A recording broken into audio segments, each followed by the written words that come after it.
सावन और तीज रक्षाबंधन स्पेशल रबड़ी मालपुआ बनाकर तैयार करेंगे, जिसे गेहूं के आटे से और बिना चीनी के बनाएंगे। तो चलिए बढ़ते हैं रेसिपी की तरफ।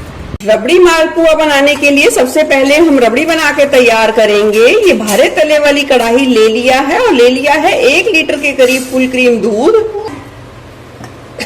अब दूध में उबाल आना शुरू हो गया है। गैस की फ्लेम को अपनी सुविधा अनुसार या लो टू मीडियम पर सेट करते हुए दूध को आधे से ज्यादा पकने तक हम अच्छे तरीके से पका लेंगे, यानी कि रबड़ी बना लेंगे।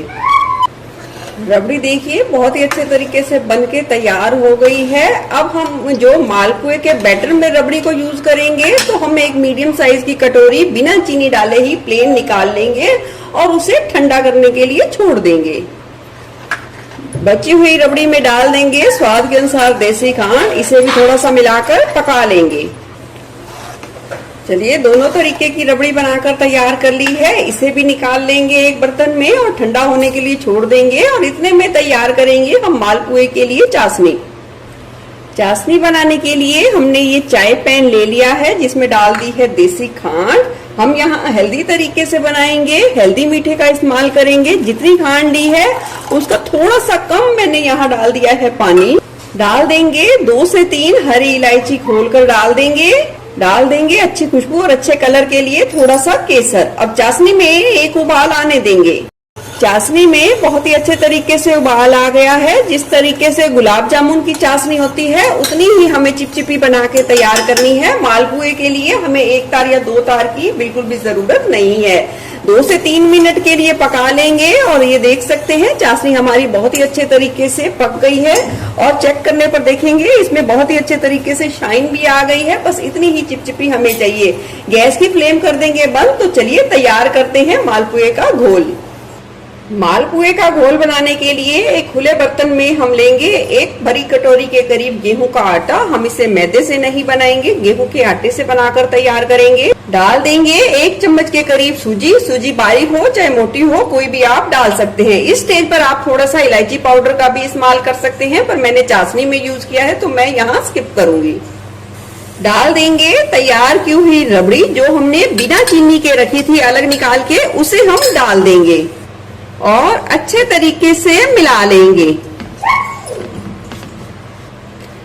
अच्छे तरीके से मिलाने के बाद अब हम इसमें डाल देंगे जरूरत के हिसाब से थोड़ा थोड़ा करके डाल देंगे दूध और एक घोल तैयार करेंगे। अच्छे तरीके से फेंटेंगे ताकि इसमें कोई भी गुठली ना हो। याद करें जो मालपुए का जो घोल बनाकर तैयार करेंगे वो ज्यादा पतला भी नहीं होना चाहिए, ज्यादा गाढ़ा भी नहीं होना चाहिए। पतला बनाएंगे तो हमारे मालपुए जब फ्राई करेंगे तो वो छिटक जाएंगे, और मोटा बनाएंगे तो गोला गोला बन जाएंगे। तो इस बात का आप ध्यान रखें। थोड़ा थोड़ा करके जरूरत के हिसाब से दूध डालते जाइए और उसे एक ही डायरेक्शन में अच्छे तरीके से फेंटते जाइए।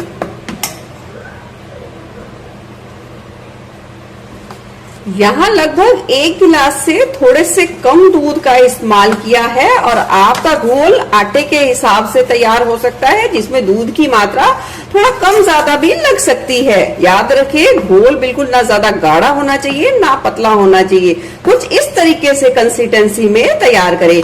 अब सारा दूध हमने डाल दिया है जितनी जरूरत है। अब हम एक ही डायरेक्शन में इसे 2 से 3 मिनट के लिए फेंट लेंगे, ताकि बैटर थोड़ा सा हल्का हो और उसमें हवा भर जाएगा। और जब हमारे जो मालपुए फ्राई करेंगे वो बहुत ही ज्यादा अच्छे तरीके से चाशनी को भी सोखे और बहुत ही अच्छे तरीके से बाहर से क्रिस्पी और अंदर से नरम बन के तैयार हो।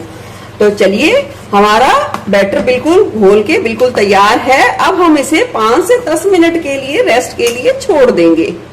घोल को रखिए, 10 मिनट का समय हो गया है। इस स्टेज पर लगे कि घोल थोड़ा सा गाढ़ा हो गया, तो आप इसमें 2 से 3 चम्मच जरूरत के हिसाब से दूध का इस्तेमाल और कर सकते हैं। तो चलिए अब मालपुए बनाना शुरू करते हैं। मालपुए का घोल बिल्कुल बनके तैयार है और उधर हमने घी भी गरम कर लिया है। मालपुए बनाते समय एक बात का ध्यान रखिए, घी बहुत ज्यादा तेज गरम नहीं होना चाहिए, बहुत ज्यादा ठंडा बिल्कुल भी नहीं होना चाहिए। और इस तरीके से हमने ये कड़छी ली है और इस तरीके से हम बैटर को छोड़ देंगे।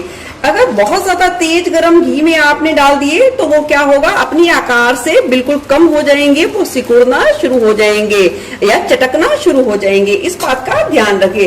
अब थोड़ा सा इन्हें सिकने दे। ये देखिए खुद ब खुद फैल गए हैं और पतले फैले हैं। अगर आपका घोल थोड़ा गाढ़ा लगे, आपके जो ये मालपुआ थोड़े मोटे मोटे लगे, तो आप उसमें दूध का इस्तेमाल कर सकते हैं और उसे थोड़ा फेंट सकते हैं। अगर लगा कि वो तेल में डालते ही, घी में डालते ही छिटक गए हैं, तो आप उसमें गेहूं का आटा इस्तेमाल कर सकते हैं और उसे फेंट कर इस्तेमाल कर सकते हैं। एक बार बनाएंगे तो आपको टेम्परेचर बहुत ही अच्छे तरीके से समझ आ जाएगा और रेशो भी बहुत ही अच्छे तरीके से समझ आ जाएगा। आप लो टू मीडियम फ्लेम पे थोड़ा सा सिकने दें। मालपुए जैसे ही सिकना शुरू हो गए हैं, ये देखिए हमें बिल्कुल भी चलाना हिलाना नहीं पड़ा है और ये देखिए अपने तले को इन्होंने छोड़ना भी अच्छे तरीके से शुरू कर दिया है। अब गैस की लो टू मीडियम फ्लेम पे थोड़ा सा अच्छे तरीके से सिकने दे। शुरू में गैस की फ्लेम को आप लो टू मीडियम पर रखें ताकि अंदर तक बहुत ही अच्छे तरीके से सिक जाए और बाहर से बहुत ही अच्छे तरीके से क्रिस्पी हो जाए। तो मैं साथ में एक और डाल देती हूँ। मालपुए एक तरफ अपने आप सिक रहे हैं और ये देखिए मैं आपको एक बार घोल दिखाना चाहती हूँ। देखिए कुछ इस तरीके का घोल होना चाहिए, ना ज्यादा पतला और ना ज्यादा गाढ़ा। एक मालपुआ आप कढ़ाई में डालकर देख ले अच्छे तरीके से, लगे कि वो मोटा है तो उसमें दूध डालें, लगे वो चिटके है तो आप उसमें थोड़े से गेहूं का आटा और डालें और उसे अच्छे तरीके से फेंट लें और फिर उन्हें फ्राई करना शुरू करें। इस बात का ध्यान रखें। अब देखिए गैस की आंच को अपनी सुविधा के अनुसार करके, और ये देखिए कितने अच्छे लाल कलर आने तक मैंने अलट पलट कर फ्राई कर लिया है। इसी तरीके से आपको अच्छा कलर आने तक फ्राई करना है, तभी टेस्ट बहुत ही ज्यादा बढ़िया आता है। तो चलिए अब हम अच्छे तरीके से घी को अलग करते हुए, छानते हुए निकाल लेंगे और डालेंगे चाशनी में। यहाँ चाशनी को हमने ठंडा कर लिया है, बिल्कुल नाम मात्र सी हल्की हल्की ही गर्म है और उसमें डाल देंगे मालपुए। मालपुओं को आप 1 मिनट कढ़ाई से निकाल लें तो 1 मिनट के लिए उसे रहने दें और फिर हल्की गर्म, बिल्कुल नाम मात्र सी गर्म चाशनी में आप उसे अलट पलट कर 1 मिनट के लिए ही रख सकते हैं, ज्यादा ना रखें। अगर आपको ज्यादा मीठा पसंद है तो आप थोड़ा सा सेकंड ज्यादा रख सकते हैं। तो चलिए कितने बढ़िया हमारे मालपुए बनके तैयार हो गए हैं, देखिए पास से। तो अब करते हैं सारे मालपुओं को सर्व। सावन के महीने तीज और रक्षाबंधन की स्पेशल मालपुए बिल्कुल बनके तैयार हैं रबड़ी के साथ। आप सारी टिप्स और ट्रिक्स को फॉलो कीजिए, बिल्कुल ही आपके भी बिल्कुल ही बहुत ही ज्यादा टेस्टी और बढ़िया बनके तैयार होंगे। हमने इसे बनाया है गेहूं के आटे के साथ, बिना चीनी के साथ, हेल्दी तरीके से। आप अपने परिवार के साथ गिल्ट फ्री होके एंजॉय कर सकते हैं। आप भी बनाइए और अपना फीडबैक जरूर शेयर कीजिए। फिर मिलूंगी ऐसे ही बढ़िया रेसिपी के साथ। Eat healthy and stay healthy. धन्यवाद।